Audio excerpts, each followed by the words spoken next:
మీరు నియమించిన మీ పారంపర్యాచారము వలన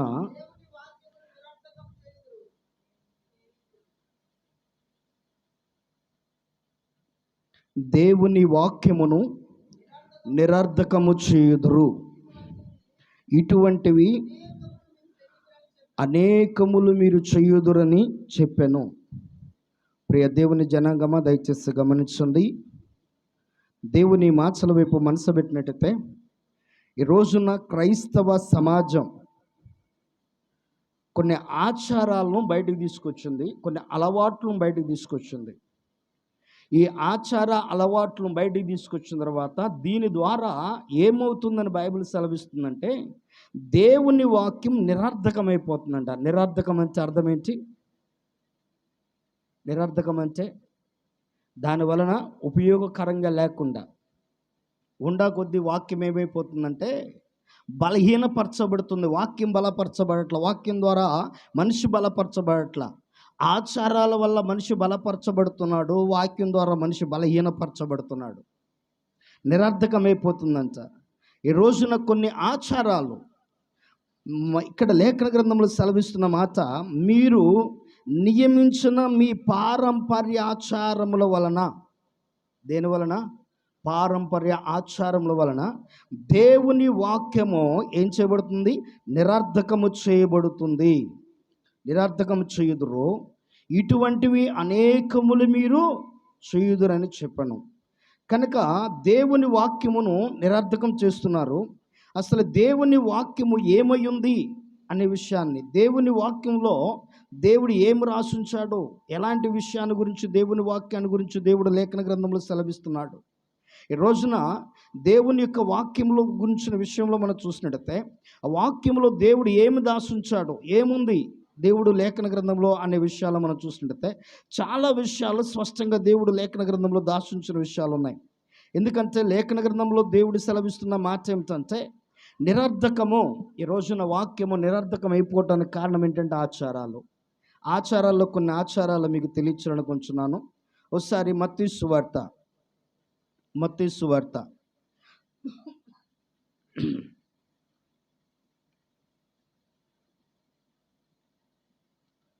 దేవుని వాక్యం విషయంలో మార్చని జ్ఞాపకం తీసుకుందాం.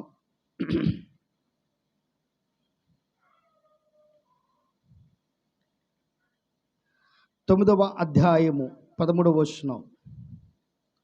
9వ అధ్యాయము 13వ వచనం. అయితే నేను పాపులను పిలవవచ్చును కానీ నీతిమంతులను పిలవరాలేదు, కనుక కనికరమనే కోరుచున్నాను కానీ బలిని కోరును అని వాక్య భావం ఏమిటో మీరు వెళ్ళి నేర్చుకొనుడని చెప్పాను. ఈ రోజున నిరర్ధకం ఎలా అయిపోతుందంటే యేసుక్రీస్తు ప్రభువారిని ఎవరిని పిలవటానికి వచ్చాడు? పాపుల్ని పిలవటానికి వచ్చాడు. ఈ రోజున పాపుల్ని పిలవటానికి వచ్చిన యేసయ్య ఏమంటున్నాడు? నేను పాపుల్నే పిలవచ్చును కానీ నీతిమంతులు నేను పిలవరాలేదు. ఎందుకు నీతిమంతులు నేను పిలవరాలేదు అంటే ప్రభు చిత్తమైతే మీకు ఒకసారి ఈ వర్తమానాన్ని మీతో పంచుకున్నాం. పాపుల్నే దేవుడు ఎందుకు పిలిచాడు? అసలు పాపులు అంటే ఏంటి? ఎవరు? నీతిమంతులు ఎలా ఉంటారు? వాళ్ళని ఎందుకు దేవుడు పట్టించుకోలేదు? వీళ్ళని ఎందుకు దేవుడు పట్టించుకున్నాడు అనే విషయం. అయితే ఇక్కడ ఈ రోజున క్రైస్తవ సమాజంలో ఎవరైనా తప్పు చేసిన వారిని ప్రేమిస్తున్నారా, ద్వేషిస్తున్నారా? చెప్పాలి. ఏం చేస్తున్నారు? ఒకవేళ తప్పే చేయలా వారి మీద నింద మోపారు, ఒకవేళ ఆ నింద నిజమో కాదో తెలీదు, అది వాస్తవమా అవాస్తవమో తెలీదు, కానీ ఇప్పుడు దాన్ని బట్టి మనం ద్వేషిస్తామా, ప్రేమిస్తామా? ద్వేషిస్తారు. కానీ బైబిల్ ఏం చెబుతుంది? పాపిని ప్రేమించు, పాపాన్ని ద్వేషించని బైబిల్ సెలవిస్తుంది. కానీ వీళ్ళు ఏం చేస్తున్నారు? పాపిని ద్వేషిస్తున్నారు, పాపాన్ని ప్రేమిస్తున్నారు. వాక్యం ఏం చేస్తున్నారు? ఆచారాలు కొన్ని పెట్టుకున్నారు. వీళ్ళతో సహవాసం చేయకూడదు, వీళ్ళతో ఉండకూడదు, వీళ్ళతో వెళ్ళకూడదు, వీళ్ళతో మాట్లాడకూడదు. ఇది మన సహవాసం కాదు, ఇది మన నడవడి కాదు, ఇది మన విధానం కాదు, మన క్రమం కాదు. ఈ రోజున ఈ పరిశుద్ధుల ప్రేమ ఇందులో ప్రభురాత్రి భోజనాన్ని గురించి ప్రియ దేవుని బిడ్డలారా గమనించండి. కొంచెం మానసికంగా చాలా బాధపడతా నేను ప్రభు సన్నిధిలో గడిపాను. ఇదినా నేను ప్రభు సన్నిధిలో గడిపేటప్పుడు ప్రభువుని ఒక విషయం అడిగాను. నేను ఏమని అడిగానంటే, ప్రభా నాతోనేమో ప్రభు రాత్రి భోజనము ఇది రాత్రిపూట మీరు చెప్పిన విషయంలో నేను సరైన గ్రహింపు లేకుండా ఒకవేళ నేను దాన్ని పాల్గొనటం లోపమా లేకుంటే ఏటి లోపం ప్రభా నేను ప్రభు సన్నిధిలో ప్రార్థన చేస్తున్నప్పుడు ప్రభు నాకున్న మాట ఏమిటంటే నా కుమారుడా నేను నీకు ఇచ్చింది వాస్తవం, నువ్వు కంటిన్యూ చేయి, దాని గురించి నువ్వు ఆలోచన చేయొద్దు అన్నాడు. ఇక్కడ ఒక మాట మీకు తెలియచేయాలనుకుంటున్నాను. ఆదిమ కాలములో ఈ ప్రభురాత్రి భోజనాన్ని గురించి ఎక్కడ ప్రస్తావన వచ్చింది మొట్టమొదటగా అనే విషయాన్ని మనం చూసినట్టయితే మీరు చదవండి. నిర్గమకాండము 11వ అధ్యాయము. వాక్యము ఆచారాల వలన నిరర్ధకం ఎలా అయిపోతుందనే విషయాన్ని మీతో పంచుకుంటూ అధ్యాయము నిర్గమకాండము 12వ అధ్యాయము. ప్రియ దేవుని జనాగమ దయచేసి గమనించండి. 10వ వచనం నుంచి చదవండి.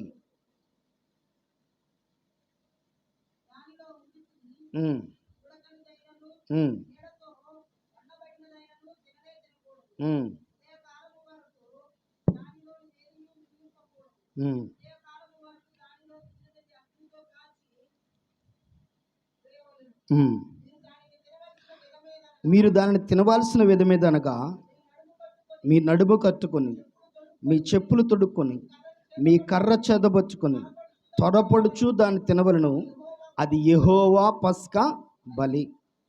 చాలమ్మా. ఏ బలి అంట? ఈరోజు మనము పరిశుద్ధుల ప్రేమ విందు లేకుంటే దయచేసి 12వ అధ్యాయము 7వ వచనాన్ని ఒకసారి చదవండి. ఈ నెల 14వ దినము వరకు మీరు దాన్ని నుంచుకొనవలను. తర్వాత ఇశ్రాయేలు సమాజం వారందరూ తమ తమ కూటములలో సాయంకాలం ముందు దాన్ని చంపి దాని రక్తము తమ కూటములలో సాయంకాలం ముందు దాన్ని చంపి దాని రక్తము కొంచెం తీసి తాము దాన్ని తిని ఇండ్ల ద్వారబంధం ముందు 2 నిలువు కమ్మిల మీదను పై కమ్మి మీదను చల్లి ఆ రాత్రియే దాన్ని అగ్ని చేత కాల్చబడిన ఆ మాంసమును పంగని రొట్టెలను తినవలను. ఎప్పుడు చేయాలంట? ఎప్పుడు చేయాలని ఉంది? ఇప్పుడు దేవుని జనాంగమ దయచేసి గమనించండి. వాక్య ప్రకారం ఎప్పుడైతే నువ్వు నిలబడతావో అన్ని విషయాల్లో నువ్వు ఎదుర్కొంటావు సమస్యలు. ప్రజలకు అనుకూలంగా ఎప్పుడైతే మనం ఉంటామో, ప్రజలకు అనుకూలంగా ఎప్పుడైతే అనుకూలంగా తన జీవితాన్ని తన భక్తిని మలుచుకుంటారో, ఇప్పుడు దీని బిడ్డలు ఈ భూలోకం ముందు వారు ఎలా కనబడతారంటే పచ్చని చెట్లా కనబడతారు. కానీ పరలోకం ముందు మనము పచ్చని చెట్లా కనబడాలని ఎప్పుడైనా గుర్తుపెట్టుకోండి. మన భక్తి ఈ భూలోకం ముందు పచ్చని చెట్లా కనబడే భక్తిలా కనబడటానికి ప్రయత్నించమాకండి. గమనించండి. ఎందుకంటే నీటి కాలువల యోర్న నాటబడిన చెట్టు ఏంటంటే తమ కాలం ముందు ఎలా ఉంటుందంట? ఫలమిచ్చే చెట్టుగా, వాడిపోక ఫలమిచ్చే చెట్టుగా ఉంటుందంట. కనుక దినాన గమనించండి. ఆచారం ఏమిటి అంటే ఆదిమ కాలములో దేవాది దేవుడు పస్కా బలిని ఆచారాన్ని ఇచ్చాడు. ఈ పస్కా బలి ఆచారాన్ని మనం నెరవేర్చుకుంటూ ఈ పస్కా బలి యొక్క విధానాన్ని మనం కొనసాగింపజేసుకుంటూ దేవుని వాక్యం విషయంలో మనము దేవుని స్తుతిస్తూ దేవుని కొరకు మన యొక్క జీవితాన్ని అప్పగించి దేవుని యొక్క ఆధీనములో దేవుని యొక్క దీవెనను దేవుని యొక్క మేలులను వాగ్దానమును మనం చేదపుచ్చుకున్న వారమై దేవుడు మనకు అప్పగించబడిన ఈ పస్కా బలి విషయంలో మనం ఎంతవరకు దేవుని వాక్య ప్రకారం జీవిస్తున్నాం. ఎందుకంటే ఈ రోజున లేఖన గ్రంథంలో ఈ ప్రభురాత్రి భోజనాన్ని గురించిన విషయం ఆది అపోస్తులు తెలియజేస్తున్న మాట ఒకసారి చదవండి. అపోస్తుల కార్యములు లేఖన గ్రంథంలో చాలామంది ఏమంటారంటే మేము అపోస్తుల బోధ యందు మా భక్తి ఉందండి, అపోస్తుల బోధలో మేము నడుచుకుంటున్నామండి అంటారు. అపోస్తుల బోధ విధానాన్ని జ్ఞాపకం చేసుకొని చదవండి. అపోస్తుల కార్యము 2వ అధ్యాయం 42వ వచనం. అపోస్తుల కార్యములు 2వ అధ్యాయం 42వ వచనం. వీరు అపోస్తుల బోధ యందును సహవాసమందును రొట్టె విరుచుట యందును ప్రార్థించుట యందును ఎడతెగక ఉండిరి. బాగా గుర్తుపెట్టుకుందాం. ఇక్కడ ఏం చేయటం ఉందంట? రొట్టె విరుచుట. ఈరోజు ఒక విధానాన్ని మనం తీసుకున్నాం. రొట్టె విరుచుటలో వీళ్ళు ఎలా ఉన్నారంట? ఎడతెగక ఉన్నారు. వీళ్ళు ఈ అపోస్తులు ఏ టైంలో రొట్టె విరవటం ప్రారంభించారని లేఖన గ్రంథంలో స్పష్టంగా రాయబడి ఉంది. ఈ విషయాన్ని మనం జ్ఞాపకం చేసుకున్నట్టే. ఎందుకంటే పితరుల పారంపర్యాచార ప్రకారం వాక్యాన్ని నిరర్ధకం చేసి పడేస్తున్నారు. ఈ రోజున ఒకసారి అపోస్తుల కార్యములు 20వ అధ్యాయం 7వ వచనాన్ని ఒకసారి మీరు చూసినట్లయితే, ఆదివారమున మేము రొట్టె విరుచుటకు కూడినప్పుడు పౌలు మరనాడు వెళ్ళనయ్యుండి వారితో ప్రసంగించుచు అర్ధరాత్రి వరకు విస్తరించి మాట్లాడుచుండెను. ఎప్పటి వరకు మాట్లాడాడంట? ఎప్పుడు కూడుకున్నారు వీళ్ళు? ఆదివారమున రాత్రిపూట రొట్టె విరుచుటకు కూడుకున్నారు. మేము అపోస్తుల సహవాసం అండి మాది, అపోస్తుల క్రమం అండి మాది, అపోస్తులు ఆదక తప్పదు. మీరందరూ కూడి వచ్చుచుండగా మీరు ప్రభురాత్రి భోజనము చేయుట సాధ్యము కాదు. ఇది ఆచారమా? కాదు. ఇది ఆచారమా? కాదు. ఆచారం ఏమిటి? ప్రజలు ఆచారంగా పెట్టుకున్న విధానం ఏమిటి? ఒక ఆచారపరమైన విధానము, నడవడి ఎలా ఉంది? వాక్యానికి విరుద్ధముగా, వాక్యానికి విరుద్ధంగా. ఇందాక మనం చదువుకున్న మార్కు సువార్తల వాక్యము ఏమనక్కడ రాయబడి ఉంది? ఒకసారి ఆ మార్కు సువార్తల వాక్యాన్ని మనం చూసినట్లయితే, మీరు నియమించిన మీ పారంపర్య ఆచారముల వలన దేవుని వాక్యాన్ని ఏం చేస్తున్నారంట? నిరర్థకం చేస్తున్నారు. మనుషులు నియమించుకున్నది, కానీ దేవుడు భక్తుల ద్వారా తన లేఖన గ్రంథంలో రాయించిన నియమ నిబంధన వేరు. కష్టమేంటి? ఈ రోజున బైబిల్ సెలవిస్తుంది, ప్రియమైన బిడ్డలారా, రాత్రిపూట పగలపూట కూడుకుంటే రాత్రిపూట కూడుకోకూడదని ఉందా? ఒకసారి మీరు లేఖన గ్రంథంలో చదవండి. అపోస్తుల కార్యములో ఈరోజు క్రైస్తవ సమాజంలో కొన్ని ఆచారాల మానవుడు పెట్టుకొని తన యొక్క భక్తి విధానాన్ని మార్చేసుకున్నాడు. ఇక్కడ పగలపూట దేవుని మందిరంలో కూడుకుంటున్నారు, మరలా రాత్రిపూట కూడా కూడుకుంటున్నారు. ఎప్పుడెప్పుడు వారు బల్లెరవటం ప్రారంభించారు తెలుసా? ప్రతిదినము కూడా సంఘము విస్తరించే కొద్దీ ఆదివారమే పూట కాదు కానీ ప్రతిదినము వారు బల్లెవటం ప్రారంభించారు. ఒకసారి పగలపూట ఆరాధన చదవండి. అపోస్తుల కార్యములు 3వ అధ్యాయము 1వ వచనం. పగలు 3 గంటలకు ప్రార్థనా కాల సమయం ముందు పేతురును యోహానును దేవాలయమునకు ఎక్కి వెళ్ళుచుండగా, ఎక్కడికి వెళుతున్నారంట గమనించండి. దేవుని మందిరానికి వెళ్ళుచున్న వీరి యొక్క విధానం ఎక్కడికి వెళ్తున్నాడు? వీరి ప్రార్థనా కాల సమయం ఎన్ని గంటలకు? వారికి సాయంత్రం 3 గంటలకి. వీరు సాయంత్రం 3 గంటలకు ప్రార్థనా కాల సమయం ముందు దేవుని మందిరానికి వెళుతున్నారు.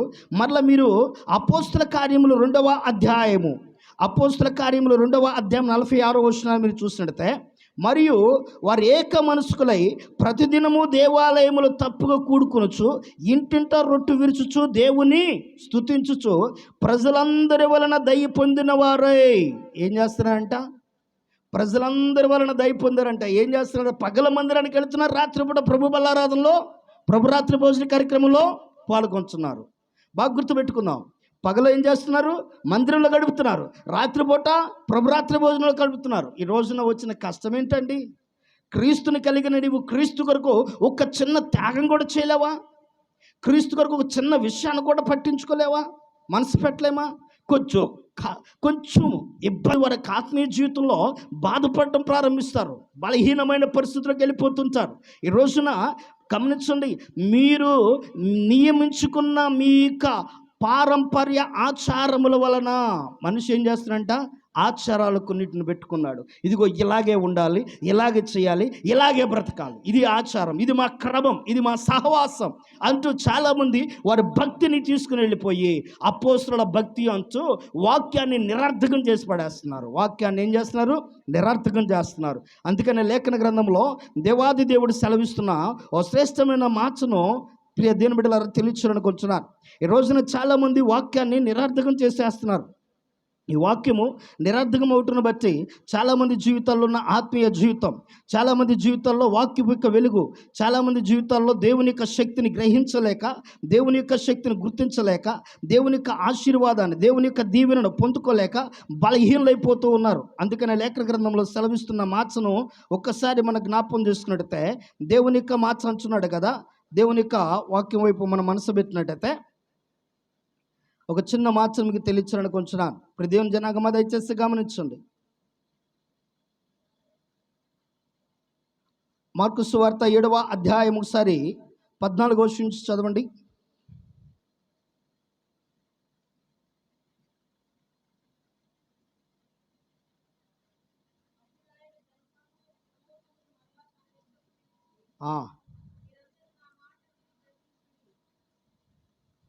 చదవమ్మా.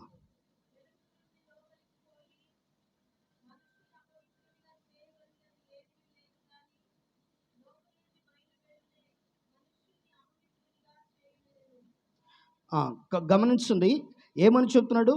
లోపలికి వెళ్ళేది ఏది మనిషిని అపవిత్రపరచదు.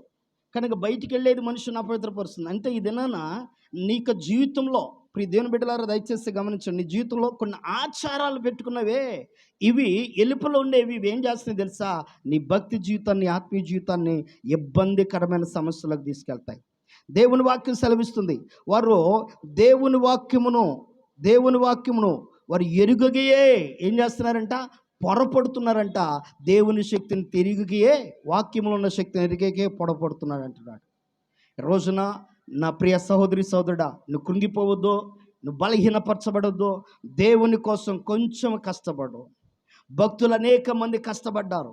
వాక్యపు వెలుగులో నువ్వు సరి చేసుకోకపోతే, ఒకవేళ నీకున్న సంఘ కాపరే నిన్ను నరకానికి తీసుకెళ్ళొచ్చేమో. ఎందుకంటే వారి ఆచారాలు కొన్ని ఉంటాయి, వారి క్రమాలు కొన్ని ఉంటాయి, వారి పద్ధతులు కొన్ని ఉంటాయి, వారు ఇక నియమించుకునే నియమాలు కొన్ని ఉంటాయి. ఈ రోజున కొన్ని సంఘ నియమాలు కొన్నిటిని మీతో పంచుకుంటాను క్లుప్తంగా. సంఘ నియమాలు కొన్నిటిని పంచుకుంటాను. గమనించండి. బ్రదర్ అండ్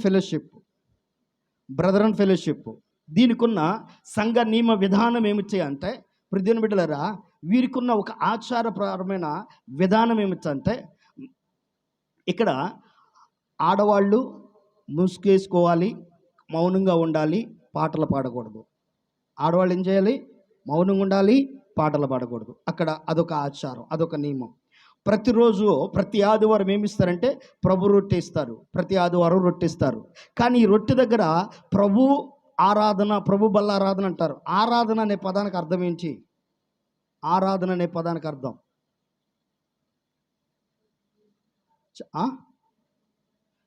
ఆరాధన అనే పదానికి అర్థం ఆదివారం ఆరాధనకి వెళ్ళామంటావు, అర్థం ఏంటి? ఏడికి వెళ్ళాము? ఆరాధనకి వెళ్ళొచ్చానంట కదా. ఆరాధన అంటే అర్థం ఏంటి?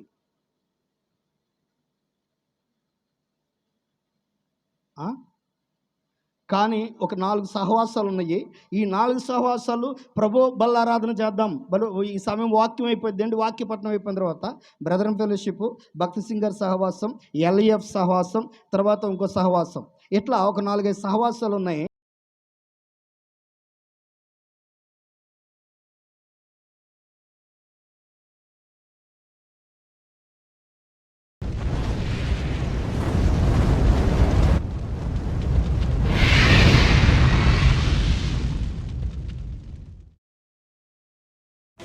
Happy New Year, I wish you Happy New Year, wish you Happy New Year, I wish you Happy New Year.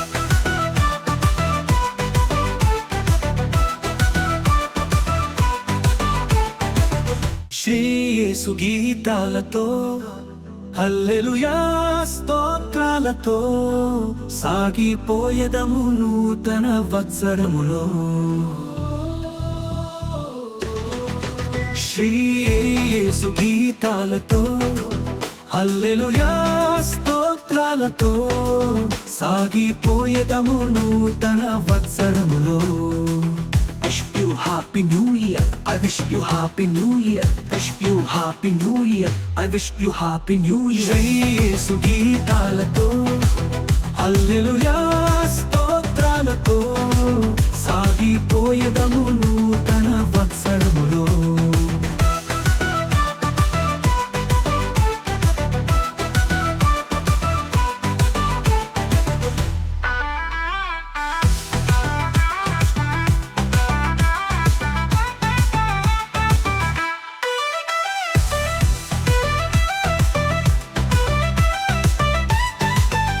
పాపమును విడిచి లోకాశలను జయించి విజయ గీతాలతో ప్రభు యేసుని ఆరాధింప.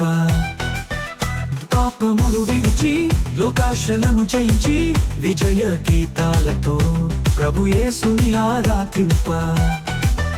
ద్వేషమును వదిలి క్రోధము మరిచి సాగిపోయేదము నూతన వత్సరములో. Wish you Happy New Year, I wish you Happy New Year, wish you Happy New Year, I wish you Happy New Year. Shri Yesu గీతాలతో, హల్లెలూయా స్తోత్రాలతో సాగిపోయేదము నూతన వత్సరములో.